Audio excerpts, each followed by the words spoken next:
नमस्कार दोस्तों, मैं Sonu Lohiya SSC GD mock test series में आपका हार्दिक स्वागत करता हूं। आएंगे मेरे साथ और देखेंगे जो आज का मॉक टेस्ट है, तो आप सभी मिल करके हल करने का प्रयास करेंगे। तो इसमें देख रहे हैं प्रथम क्वेश्चन आपके सामने है। प्रथम क्वेश्चन है, हम भारत का लौह पुरुष किसको कहते हैं? भारत का लौह पुरुष आपका किसे कहा जाता है? तो गोपाल कृष्ण गोखले, बाल गंगाधर तिलक है, महात्मा गांधी है या सरदार पटेल है। आपको बताना है कि लौह पुरुष किसे कहा जाता है। आसान सा क्वेश्चन है। तो लौह पुरुष किसे कहा जाता है? सरदार वल्लभ भाई पटेल। किसको कहते हैं? सरदार वल्लभ भाई पटेल को आपका कहा जाता है। तो आपको ये भी याद रखना है, जो सरदार वल्लभ भाई पटेल है, सरदार वल्लभ भाई पटेल को कौन सी उपाधि? सरदार की उपाधि। ये आपका किसने दिया था? बारदौली की महिलाओं ने। कौन सा किसने दिया था? बारदौली की महिलाओं ने आपको सरदार वल्लभ भाई पटेल को सरदार की उपाधि प्रदान की थी। क्लियर हो गया। नेक्स्ट आपसे पूछा जाएगा, भारत के प्रथम गृह और सूचना प्रसारण मंत्री कौन थे? सरदार पटेल। ये आपके सब क्वेश्चन है। महात्मा गांधी आप पढ़ते हैं, महात्मा गांधी से बहुत सारे आपके क्वेश्चन बनते हैं। जैसा आपने पढ़ा होगा महात्मा गांधी, ठीक है। महात्मा गांधी अगर उपाधि की, यहाँ पे उपाधि की बात चल रहा है, महात्मा गांधी कौन सी उपाधि है? एक तो है महात्मा। कौन सी उपाधि है? महात्मा। आपको याद रखेंगे कि महात्मा गांधी को महात्मा की उपाधि किसने दी, तो याद रखना है। तो महात्मा गांधी को महात्मा की उपाधि किसने दी थी? रविंद्रनाथ टैगोर। किसने दी थी? रविंद्रनाथ टैगोर ने आपका ये उपाधि प्रदान की थी। क्लियर हो गया। आपसे पूछा जाएगा बापू की किसने दी थी? बापू। बापू आप याद रखेंगे किसने दी थी? जवाहरलाल नेहरू ने। किसने दी थी? आपके जवाहरलाल नेहरू ने। किसने दी थी? जवाहरलाल नेहरू ने। तो महात्मा की रविंद्रनाथ टैगोर ने, और बापू की पूछे तो कौन है? जवाहरलाल नेहरू। नेक्स्ट आपसे पूछा जाएगा भारत में अशांति का अग्रदूत किसे कहा जाता है? अशांति का अग्रदूत। आपसे पूछा जाए क्वेश्चन अशांति का अग्रदूत, तो अशांति का अग्रदूत आपका किसे कहा जाता है? बाल गंगाधर तिलक को आपका कहा जाता है अशांति का अग्रदूत। अशांति का अग्रदूत किसे बोलते हैं? बाल गंगाधर तिलक को। और किसने कहा था? वैलेंटाइन सिरोल ने। किसने कहा था? वैलेंटाइन सिरोल ने आपका कहा था। होम रूल लीग की स्थापना किसने की थी? होम रूल लीग की स्थापना की थी आपके बाल गंगाधर तिलक। क्लियर हो गया। नेक्स्ट आपसे पूछा जाएगा गांधी जी के राजनीतिक गुरु कौन थे? गांधी जी के राजनीतिक गुरु कौन है? गोपाल कृष्ण गोखले। आपने पढ़ा होगा गोपाल कृष्ण गोखले से एक क्वेश्चन बहुत आता है। क्वेश्चन क्या है? Servants of India society. क्या है? Servants of India society. तो सर्वेंट्स ऑफ इंडिया सोसाइटी की जो स्थापना है ये किसने की थी? ये 1905 में की थी गोपाल कृष्ण गोखले ने। किसने की थी? गोपाल कृष्ण गोखले ने। ये आपके क्वेश्चन है। नेक्स्ट आगे बढ़ते हैं, नेक्स्ट क्वेश्चन देखते हैं जी। नेक्स्ट क्वेश्चन आपका क्या है? नेक्स्ट क्वेश्चन आपका, सिख सेना कहलाती थी। तो आपके सामने चार ऑप्शन है, अकाली दल, सिंह दल, खालसा या गुरुद्वारा। तो आपको बताना है सिख सेना को किस नाम से जाना जाता था? सिख सेना बताएंगे, सभी कमेंट करके बताएंगे सिख सेना को किस नाम से जाना जाता था। तो जो सिख सेना है उसे हम किस नाम से जानते थे? खालसा। किस नाम से जानते थे? खालसा। किस नाम से जानते थे? आपका खालसा। आगे बढ़ेंगे, नेक्स्ट क्वेश्चन देखते हैं जी। नेक्स्ट क्वेश्चन क्या है? भारत में सूती वस्त्र का दूसरा सबसे बड़ा उत्पादक राज्य कौन सा है? महाराष्ट्र है, तमिलनाडु है, आंध्र प्रदेश है या गुजरात है? बताएंगे दूसरा सबसे बड़ा उत्पादक राज्य कौन सा है। तो प्रथम अगर आपसे पूछ रहा है प्रथम कौन है, तो प्रथम आप याद रखेंगे प्रथम तो है महाराष्ट्र। कौन है आपका? महाराष्ट्र। और दूसरा अगर आपसे पूछ रहा है दूसरा कौन है आपका? दूसरा है आपका गुजरात। दूसरा कौन है? गुजरात। लेकिन आपसे पूछा जाएगा जो आपका भारत में कपास का सबसे अधिक उत्पादन, तो कपास का सबसे अधिक उत्पादन कौन सा राज्य करता है? आपका गुजरात। कौन सा राज्य आपका करता है? गुजरात। आपसे पूछा जाएगा कपास अनुसंधान केंद्र कहाँ पर है? कौन सा अनुसंधान केंद्र है? कपास अनुसंधान केंद्र। कपास अनुसंधान केंद्र अगर आपसे पूछा जाता है कपास अनुसंधान केंद्र, तो कपास आप याद रखेंगे, कपास, ठीक है। तो कपास आप याद रखेंगे कहाँ पर आपका? ये है आपका नागपुर। और नागपुर आपका कहाँ पर है? महाराष्ट्र में। नागपुर कहाँ पर आपका? महाराष्ट्र। तो कपास अनुसंधान केंद्र कहाँ पर है? नागपुर, महाराष्ट्र। तो सूती वस्त्र आपसे पूछा जाए दूसरा सबसे बड़ा उत्पादक राज्य कौन है? गुजरात। और प्रथम पूछे तो कौन है? आपका महाराष्ट्र। क्लियर हो गया। आगे बढ़ते हैं जी। नेक्स्ट क्वेश्चन है, भूकंप को दर्ज करने वाला उपकरण कौन सा है? तो भूकंप को दर्ज करने वाला उपकरण आपको बताना, अग्रोग्राफ है, एडियोग्राफी है, थर्मोग्राफ है, सिस्मोग्राफ है। बताएंगे भूकंप को दर्ज करने वाला उपकरण। आसान सा क्वेश्चन है। किसको बोला जाता है? आपका सिस्मोग्राफ। किसको बोलते हैं? सिस्मोग्राफ। जबकि आपसे पूछा जाए भूकंप की जो तीव्रता है, क्या है भूकंप की तीव्रता? तो भूकंप की तीव्रता किस पे मापते हैं? Richter scale. किस पे मापते हैं भूकंप की तीव्रता? Richter scale. आपसे पूछा जाएगा जैसे भूकंप आता है, एग्जाम्पल 4, ये आपका पृथ्वी है। अब कहीं पे आपका भूकंप आया, तो भूकंप आने के दौरान तो एक आपको याद रखना है, एक तो आपका नीचे वाली स्थिति है यहाँ पे, और एक आपका पृथ्वी के ऊपर है ये वाली स्थिति। तो आपको याद रखना है जो नीचे वाला ये क्षेत्र है, इसको हम क्या बोलते हैं? इसको तो बोलते हैं केंद्र। क्या बोलते हैं? केंद्र। और ऊपर अगर आपसे पूछा जाएगा ऊपर वाला जो है, इसको क्या बोलते हैं? इसे बोलते हैं अधिकेंद्र। तो आप याद रखेंगे भूकंप बनने के दौरान अधिकेंद्र कहाँ बनता है? अधिकेंद्र बनता है धरातल के ऊपर, और केंद्र कहाँ बनता है? धरातल के नीचे। केंद्र कहाँ बनता है? धरातल के नीचे। तीव्रता के लिए रिक्टर स्केल है, और वैसे मापने के लिए कौन सा यंत्र का प्रयोग करते हैं? सिस्मोग्राफ। कौन सा यंत्र आपका? सिस्मोग्राफ। आपसे पूछा जाएगा विश्व में सबसे ज्यादा भूकंप कहाँ पर आते हैं? विश्व में अगर आपसे पूछे कि विश्व में सबसे ज्यादा भूकंप कहाँ पे आते हैं? प्रशांत महासागर क्षेत्र में। कहाँ पे आते हैं? प्रशांत महासागर क्षेत्र में विश्व में सबसे ज्यादा आपके भूकंप आते हैं। क्लियर हुआ? आगे बढ़ते हैं, नेक्स्ट क्वेश्चन देखते हैं जी। नेक्स्ट क्वेश्चन क्या है? नेक्स्ट क्वेश्चन को देखते हैं। नेक्स्ट क्वेश्चन है, वायु में ध्वनि का वेग किस पर निर्भर नहीं करता? बताएंगे आप। वायु में जो ध्वनि का वेग है वो किस पर निर्भर नहीं करता? वायु के घनत्व पर निर्भर नहीं करता, या आपसे पूछा जाए वायु के तापमान पर, वायु के दबाव पर, या वायु की आर्द्रता या नमी पर। बताएंगे सभी, कमेंट करके बताएं किस पर निर्भर नहीं करता। जी बताएंगे सभी, कमेंट करके बताएंगे। तो आपको याद रखना है जो ध्वनि है, ध्वनि आपने पढ़ा होगा, ध्वनि को मापने के लिए हम कौन सी इकाई का प्रयोग करते हैं? ध्वनि को मापने के लिए कौन सी इकाई का प्रयोग करते हैं? डेसिबल। कौन सी इकाई है आपकी? डेसिबल। ये क्वेश्चन भी पूछ लेते हैं कि ध्वनि को मापने के लिए कौन सी इकाई का प्रयोग किया जाता है? डेसिबल।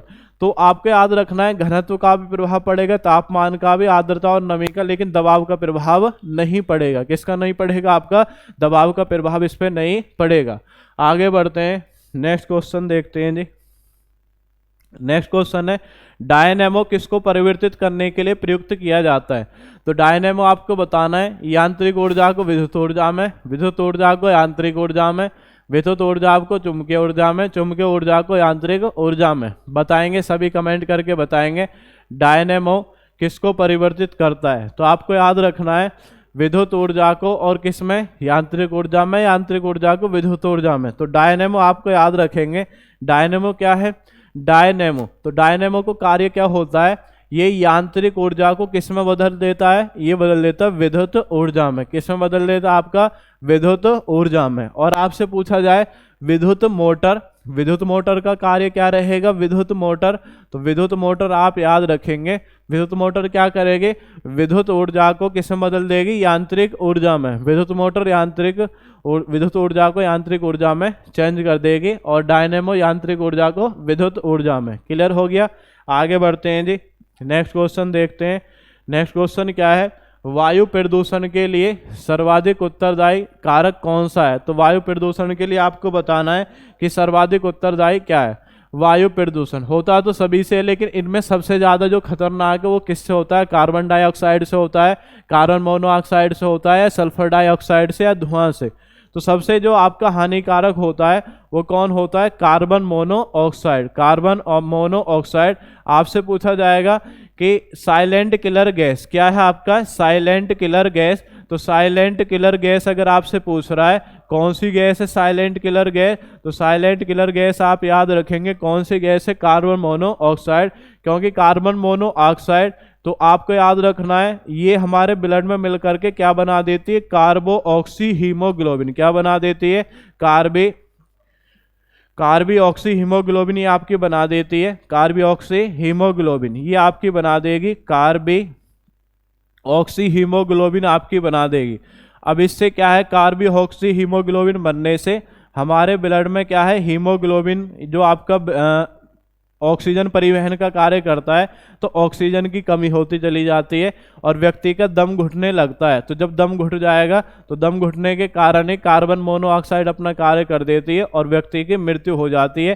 तो इसलिए ये भी क्वेश्चन आता है कि दम घोटू गैस किसे बोलते हैं, तो दम घोटू गैस भी अगर आपसे पूछ रहा है तो दम घोटू गैस कौन सी, आपकी कार्बन मोनोऑक्साइड, याद रखेंगे। अन्य भी, लेकिन सबसे ज्यादा जिम्मेदार कौन है, कार्बन मोनोऑक्साइड, या दम घोटू गैस कौन सी है, कार्बन मोनोऑक्साइड। नेक्स्ट क्वेश्चन है, औद्योगिक क्रांति के फलस्वरूप यह हुआ है, वनों का संरक्षण हुआ है, प्रदूषण में बढ़ोतरी हुई है, वन्य जीवों का संरक्षण हुआ है, या पारिस्थितिकीय संतुलन। आप सब जानते हैं औद्योगिक क्रांति जो आपने कंपनी स्थापित की है तो उनके माध्यम से आपका क्या हुआ, तो जो कंपनी कोई भी आपकी स्थापित होगी तो वो आपका प्रदूषण में बढ़ोतरी करेगी, ठीक है। तो आपको याद रखना है प्रदूषण में बढ़ोतरी, क्या हुआ है, प्रदूषण में बढ़ोतरी, क्लियर हो गया, प्रदूषण में बढ़ोतरी आपका हुआ है। आगे बढ़ते हैं जी। नेक्स्ट क्वेश्चन है, दूध को दही में परिवर्तित करने की क्रिया को किस नाम से जानते हैं, दूध को दही में, तो आपके ऑप्शन है सामने, पाश्चुरीकरण है, वसंतीकरण है, खमीरीकरण है, या रेटिंग है। बताएंगे दूध को दही में परिवर्तित करने की जो क्रिया है इसको हम किस नाम से जानते हैं, बताएंगे, सभी कमेंट करके बताएंगे दूध को दही में परिवर्तित करने की क्रिया। तो दूध को दही में परिवर्तित करने की क्रिया को हम किस नाम से जानते हैं, खमीरीकरण। क्या है आपका, खमीरीकरण। और आपको याद रखेंगे, इसमें याद रखेंगे दूध में जो खट्टापन है वो किसके कारण आता है, तो दूध में खट्टापन कौन से एसिड के कारण आता है, लैक्टिक एसिड। कौन सा एसिड, आपका लैक्टिक एसिड के कारण आपका दूध में खट्टापन आता है, इसे भी आप याद रखेंगे। कौन है आपका, लैक्टिक एसिड। दूध का जो सफेद रंग है वो किस विटामिन के, क्या किस प्रोटीन के कारण होता है, तो आप याद रखें कौन सी प्रोटीन है, दूध का सफेद रंग कौन सी प्रोटीन के कारण होता है, केसीन प्रोटीन। क्लियर हो गया, कौन सी प्रोटीन है, केसीन प्रोटीन। आगे बढ़ते हैं, नेक्स्ट क्वेश्चन देखते हैं जी। नेक्स्ट क्वेश्चन क्या है, ऐतिहासिक एलोरा गुफा किसके समीप स्थित है, तो एलोरा गुफा आपको बताना है कहाँ पर है, दिल्ली, आगरा, अहमदाबाद या औरंगाबाद। एलोरा गुफा, एलोरा गुफा आप सब जानते हैं, एलोरा गुफा और अजंता, दूसरे आप जानते हैं इसमें अजंता और एलोरा की गुफा। तो अजंता और एलोरा की जो गुफा है कहाँ पर, औरंगाबाद। लेकिन औरंगाबाद कौन सा आपका, महाराष्ट्र वाला, औरंगाबाद महाराष्ट्र आपका अजंता और एलोरा की गुफा आपके स्थित है। क्लियर हो गया, एलोरा की गुफा कहाँ पर है, औरंगाबाद महाराष्ट्र में। आगे बढ़ते हैं, नेक्स्ट क्वेश्चन देखते हैं, भारत के नागरिक कितने वर्ष की आयु में वोट दे सकते हैं, 18 वर्ष, 21 वर्ष, 22 वर्ष, 25 वर्ष। तो भारत के नागरिक, तो आपको जानना है भारत के नागरिक, तो पहले तो कितना था आपका 21 वर्ष, अब कितना है 18 वर्ष। ये हमने कौन से संशोधन में किया, 61वां संविधान संशोधन 1989। वोट डालने की आयु 21 वर्ष से घटाकर कितने वर्ष कर दी, 18 वर्ष। इसलिए आप सब जानेंगे कि भारत के नागरिक कितने आयु में वोट देते हैं, आपका 18 वर्ष। कौन सा वर्ष, आपका 18 वर्ष। नेक्स्ट आगे बढ़ते हैं, नेक्स्ट क्वेश्चन क्या है जी। नेक्स्ट क्वेश्चन है, द सैटेनिक वर्सेज के लेखक कौन है, द सैटेनिक वर्सेज के लेखक कौन है, कुशल दास, सलमान रुश्दी, राममूर्ति या John Grisham. The satanic versus, ठीक है। तो सैटेनिक वर्सेज आपने पढ़ा होगा, अच्छी पुस्तक है, कई बार आपका एग्जाम में पूछी है। तो इसके लेखक कौन है, सलमान रुश्दी। कौन है आपका सैटेनिक वर्सेज, तो सैटेनिक वर्सेज के लेखक कौन है आपका, सलमान रुश्दी। कौन है, सैटेनिक वर्सेज के लेखक सलमान रुश्दी। आगे बढ़ते हैं, नेक्स्ट क्वेश्चन देखते हैं। नेक्स्ट क्वेश्चन है, जीवाश्म जीवों की आयु की गणना किस तकनीक के द्वारा की जाती है, रेडियो कार्बन काल निर्धारण है, इलेक्ट्रोपोरेशन है, वार्षिक गैरों को गिनकर, वार्षिक पैरों को हो गए छल्लों को गिन करके, या माइक्रो या लघु या परिचालन। तो आपको बताना है जीवाश्म या जीवों की आयु का जो निर्धारण है, तो आप सब जानते हैं वो किसके द्वारा, रेडियो कार्बन काल निर्धारण। क्या है, रेडियो कार्बन काल निर्धारण के आधार पर, तो इसे बोलते हैं आप रेडियो कार्बन काल निर्धारण। आगे बढ़ते हैं, नेक्स्ट क्वेश्चन है, संवाद कौमुदी नामक अखबार किसने 1821 में निकाला था, राजा राम मोहन राय, आर.जी. भंडारकर, एम.जी. रानाडे या केशव चंद्र सेन। बताएंगे, सभी कमेंट करके बताएं। संवाद कौमुदी, तो संवाद पहले कौन सुनता था, संवाद सुनता था आपका राजा, ठीक है। तो ऐसे याद रखेंगे, संवाद कौन सुनता था, राजा। तो राजा से क्या बन जाएगा, राजा राम मोहन राय, राजा राम मोहन राय आप याद रखेंगे। कौन आपका? राजा राम मोहन राय। कौन है?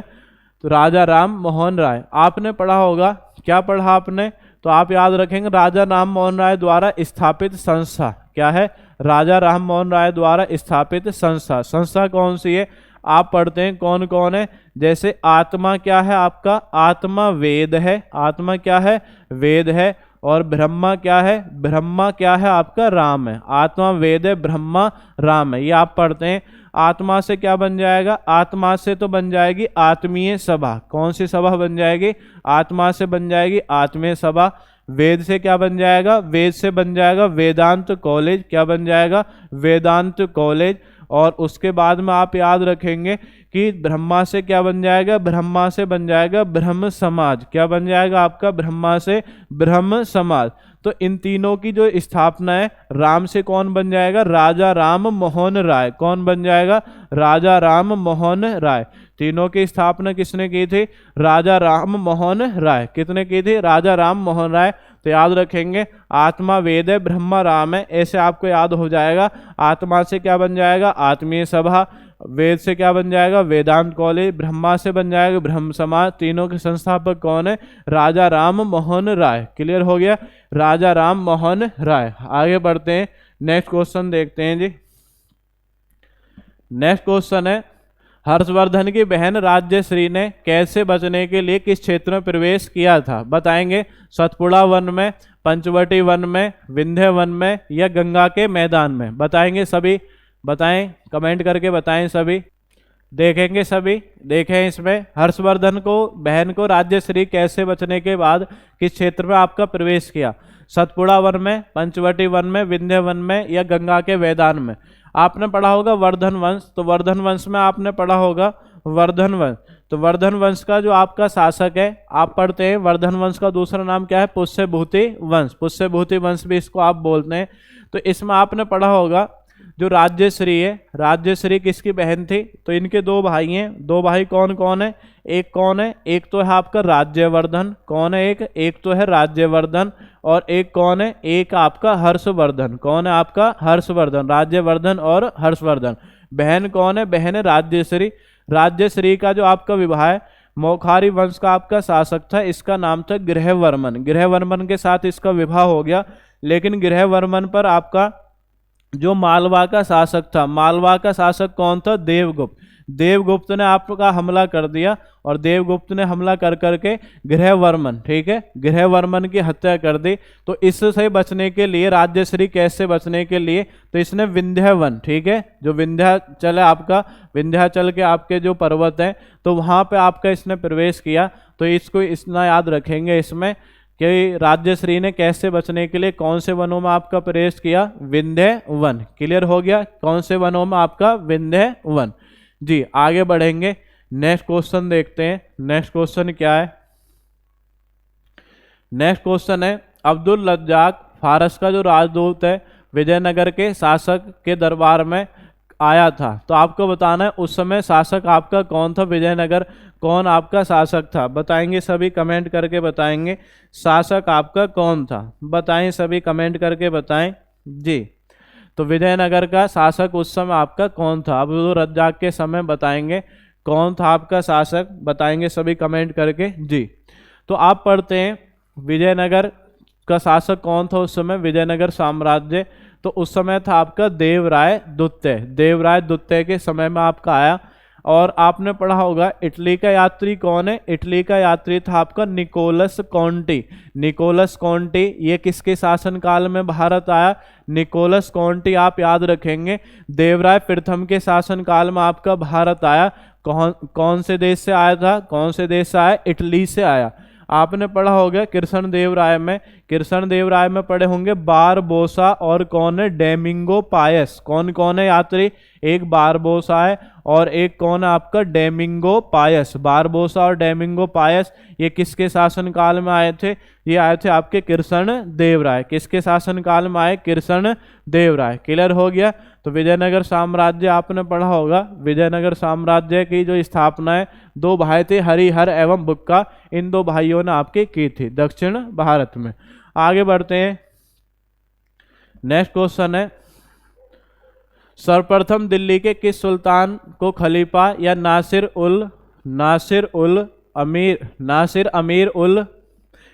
नासिर अमीर उल मोमिनीन की उपाधि प्रदान की गई या इससे आपका नवाजा गया? कुतुबुद्दीन ऐबक, बलबन, इल्तुतमिश या रजिया? आपको बताना है इनमें से किसको आपका कि नासिर अमीर उल मोमिनीन की उपाधि से आपका नवाजा गया। कुतुबुद्दीन ऐबक है, बलबन है, इल्तुतमिश है या आपका रजिया है? बताएंगे सभी, कमेंट करके बताएं किसको आपका नवाजा गया था। तो आपको याद रखना है किसको नवाजा गया था, इल्तुतमिश। किसको नवाजा गया, इल्तुतमिश। आप याद भी रखेंगे इनमें से क्वेश्चन। इक्ता प्रथा की शुरुआत किसने की थी, इक्ता प्रथा की शुरुआत किसने की, इल्तुतमिश ने। तांबे का क्या है, तांबे का जीतल और चांदी का टका किसने चलाया, इल्तुतमिश ने चलाया। किसने चलाया, इल्तुतमिश ने। दिल्ली को ऐसा माना जाता है, दिल्ली को राजधानी बनाने वाला पहला शासक किसे माना जाता है, इल्तुतमिश को माना जाता है। क्लियर हो गया। आपसे पूछा जाएगा लौह रक्त की नीति क्या है, लौह रक्त की नीति, लौह रक्त की नीति इसकी शुरुआत किसने की थी, बलबन ने की थी। एक और आप याद रखेंगे 40 गुलाम तुर्क सरदारों का संगठन, 40 गुलाम तुर्क सरदारों का संगठन तुर्कान ए चहलगानी क्या है, तुर्कान ए चहलगानी। ये किसने बनाया था, तुर्कान ए चहलगानी ये किसने बनाया था आपका, ये बनाया था इल्तुतमिश ने। लेकिन किसने समाप्त कर दिया था इसे समाप्त कर दिया था बलबन ने। किसने समाप्त कर दिया था आपका, बलबन ने। आपसे पूछा कुतुबुद्दीन ऐबक, गुलाम वंश का संस्थापक कौन है, कुतुबुद्दीन ऐबक। ये आपने पढ़ा होगा। कुतुब मीनार की आपकी नींव किसने रखवाए थे, कुतुबुद्दीन ऐबक। बख्तियार काकी की याद में कुतुब मीनार आपकी बनाई गई दिल्ली में। और आपने पढ़ा होगा अढ़ाई दिन का झोपड़ा, ये भी मस्जिद है, अढ़ाई दिन का झोपड़ा। तो अढ़ाई दिन का झोपड़ा मस्जिद का जो निर्माण है कुतुबुद्दीन ऐबक ने कहाँ पे कराया था, ये कराया था अजमेर में। अजमेर कहाँ पर आपका, राजस्थान में। क्लियर हो गया। तो कुतुब मीनार की नींव कुतुबुद्दीन ऐबक ने आपकी कराई थी बख्तियार काकी की याद में। तो आपसे पूछे किस संत की याद में बनाई गई, तो किस संत की याद में बनाई गई, बख्तियार काकी। किस संत की याद में बनाई गई, कुतुब मीनार, बख्तियार काकी। इसे नींव रखी। फिर अचानक इसकी मृत्यु हो गई। मृत्यु कैसे हो गई सी, घोड़े से गिरकर। मृत्यु कैसे हो गई आपके, घोड़े से गिरकर। तो ऐसे भी आता है क्वेश्चन कि घोड़े से गिरकर या पोलो खेलते समय किस शासक की मृत्यु हो गई थी, कुतुबुद्दीन ऐबक। कुतुबुद्दीन ऐबक। गुलाम का गुलाम किसे कहा जाता है, इल्तुतमिश। क्लियर हो गया। ये आपके क्वेश्चन है इससे संबंधित। तो क्लियर हो गया, इल्तुतमिश। नेक्स्ट क्वेश्चन है नीन में से कौन असंगत है, कौन आपका सुमेलित नहीं है? तो आपको बताना है ओडिसी उड़ीसा, तेलुगु आंध्र प्रदेश, कन्नड़ केरल और तमिल तमिलनाडु। बताएंगे। आसान सा क्वेश्चन है, बिल्कुल आसान क्वेश्चन है। तो आपको बताना है कौन इसमें सुमेलित नहीं है। बताएंगे सभी, कमेंट करके बताएंगे कौन सुमेलित नहीं है। जी बताएं सभी कौन सुमेलित नहीं है। तो इसमें कौन सुमेलित नहीं है, कन्नड़। ठीक है, क्या है आपका, कन्नड़। कन्नड़ कहाँ पे बोली जाती है, कन्नड़ बोली जाती है आपकी कर्नाटक में। कहाँ पे बोली जाती है, कर्नाटक में। ओडिसी उड़ीसा सही है, तेलुगु आंध्र प्रदेश सही है और तमिल क्या है, तमिलनाडु सही है। तो कन्नड़ केरल में आप नहीं बोली जाती, कहाँ पे बोली जाती है, कर्नाटक में। कहाँ पे आपका, कर्नाटक में। क्लियर हो गया। आगे बढ़ते हैं। लास्ट क्वेश्चन है आपका आज का जो आपका मॉक टेस्ट है, इसका लास्ट क्वेश्चन आपके सामने है। क्वेश्चन है आपका वर्तमान में भारत में किस भाषा को राष्ट्रीय भाषा का दर्जा नहीं दिया गया। तो आपको बताना है किस भाषा को राष्ट्रीय नहीं, सॉरी, शास्त्रीय भाषा क्या है, शास्त्रीय भाषा का दर्जा नहीं दिया गया। क्योंकि राष्ट्रीय भाषा कोई नहीं, केवल राजभाषा आपकी हिंदी। तो आपको बताना है इसमें कि शास्त्रीय भाषा का दर्जा आपका किसे नहीं दिया गया, तेलुगु, तमिल, मणिपुरी या मलयालम। बताएंगे सभी बताएंगे कमेंट करके किसको आपका नहीं दिया गया। जी बताएं सभी। तो आपकी शास्त्रीय भाषा कितनी है, जो प्राचीन काल से आपकी यूज की जा रही है भाषा, उनको शास्त्रीय भाषा आप बोलते हैं। शास्त्रीय भाषा कितनी है जी, शास्त्रीय भाषा। तो शास्त्रीय भाषा आप याद रखेंगे। शास्त्रीय भाषा की वर्तमान में कुल संख्या कितनी आपकी, 6 है। 6 कौन कौन है वो अभी आपको याद हो जाएंगे सभी। जैसे एक यहाँ पे राज्य है, इसका नाम क्या है, एक यहाँ पे राज्य है, एक ये आपका राज्य है, एक यहाँ पे आपका ये राज्य है, ठीक है, एक आपका यहाँ पे ये राज्य है। तो ये आपको सब क्लियर हो जाएंगे। तो ये राज्य कौन सा है, ये राज्य आपका कर्नाटक। कौन सा राज्य है, राज्य आपका कर्नाटक। कौन सा राज्य है, कर्नाटक। तो कर्नाटक राज्य में कौन सी बोली जाती है? कन्नड़। कन्नड़, तो कन्नड़ कहाँ पे बोली जाती है? कन्नड़ बोली जाती है कर्नाटक में, ठीक है। कन्नड़ के बाद नीचे आप चलेंगे, नीचे कौन सा राज्य है? नीचे आपका आएगा केरल। कौन सा राज्य है? नीचे आपका केरल। केरल में कौन सी है जी? आपकी मलयालम। कौन सी राजभाषा है?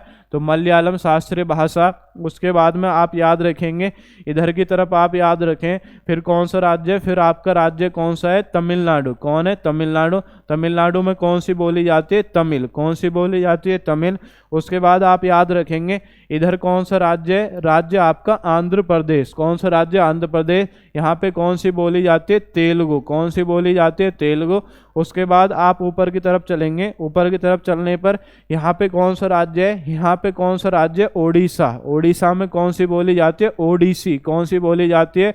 ओडिसी। और एक यहाँ पे आपका राज्य है, इस राज्य का नाम क्या है? इस राज्य का नाम क्या है जी? इस राज्य का नाम क्या है? इस राज्य का नाम है आपका उत्तराखंड। कौन सा राज्य? उत्तराखंड।